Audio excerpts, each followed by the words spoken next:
I would never let a white boy beat me. I would never let a white boy beat me. I would never let a white boy beat me. From the late 19th century moment when John L. Sullivan first declared he could lick any son of a bitch alive, intimidation has been a part of boxing. It's come in many forms. The baleful stare of Sonny Liston, the machismo of Roberto Duran, the menace of Mike Tyson, and of course the most famous practitioner was the greatest, Muhammad Ali, who turned his mouth into one of his biggest weapons. I can't beat me. I had 180 amateur fights, 22 professional fights, and I'm good as a girl. Ali was great at that. He got into your skins by talking to you nonstop. So by the time fight time came around, you just messed up mentally. You wanted to kill this guy. And once you get mad in a fight, you lose all sense of your game plan. Sugar Ray Leonard learned that lesson in a painful way when he met Roberto Duran in 1980. Duran's relentless taunts in the lead-up to the fight paved the way for Leonard's first professional defeat. Duran got into my head. He did everything to insult me, insult my family, my wife, my kids.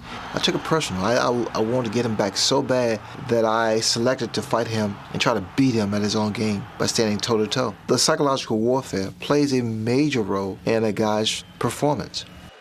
Today, no one plays boxing's game of mental warfare better than the executioner, Bernard Hopkins. And I can go in that ring and mentally tell a guy why he won't beat me. And that is my ace. That is my leverage.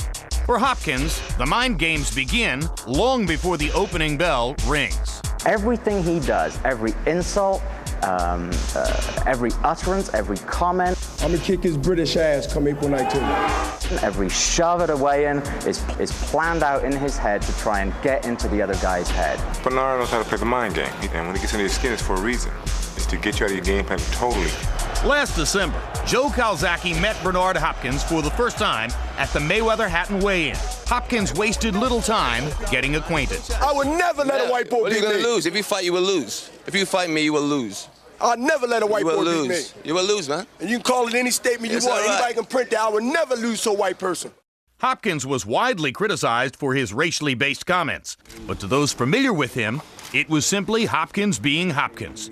He's just Bernard. He's not a racist, otherwise he wouldn't have me in his corner, I don't think. And sure enough, shortly after their face-off, a fight deal with Calzaghe was signed. Trust me, it was premeditated, thought out, planned, plotted, and delivered. It's crossing the line, although Bernard has never even acknowledged that there is a line.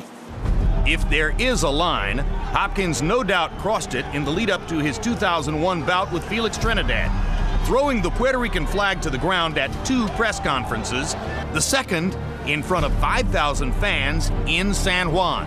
Bernard had to run out there along with his team, and they were lucky to escape with the shirt off their back, and what he left behind was total chaos. The whole psychological aspect. Everyone is entitled to what you call the last word. Rice and beans. The fact that he continued to wear a bandana that had war on it, even though the fight was delayed because of 9/11, everything in many ways, I think, about that fight crystallized Bernard Hopkins. Hopkins' knockout of Trinidad became the signature performance of his career, a fight which bore plenty in common with tonight's showdown against Calzaghe.